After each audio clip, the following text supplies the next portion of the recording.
In today's video, I'm going to teach you how to merge cells in Notion. While the software doesn't natively support merging cells like some spreadsheet applications, there are a few workarounds to achieve a similar visual effect.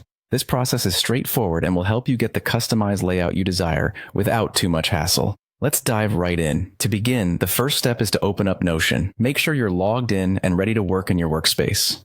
If Notion is unfamiliar ground for you, or if you haven't used it extensively before, don't worry. This guide is straightforward and will take you through the process step by step, ensuring you're comfortable as you go along. Once you're in, the next thing to do is to create a new page. Think of this as your blank canvas. This new page is where you'll set up your table and make the necessary modifications.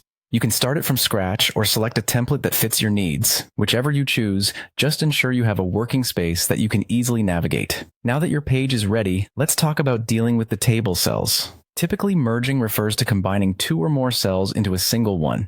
In Notion, however, we'll take a different approach. You'll want to delete any extra cells that you typically would think about merging.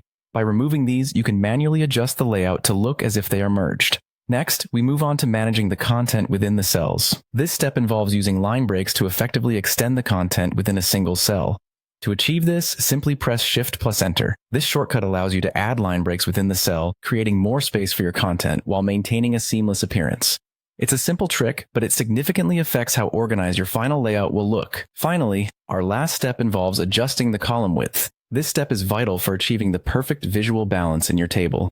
By dragging the borders of the column, you can expand or shrink them as needed. Adjusting the width helps you fit text neatly or give the appearance that cells are merged without them actually being combined. And there you have it, an efficient way to mimic merged cells in Notion. Each step contributes to a cohesive final look that, while not a true cell merge, offers the same aesthetic result. This method is especially handy for those who love the versatility of Notion but need it to resemble more traditional tables for certain projects. With practice, you'll find that this workaround becomes second nature and provides you with the flexibility you need. Thanks for watching, and I hope you now feel more in control of your Notion workspace.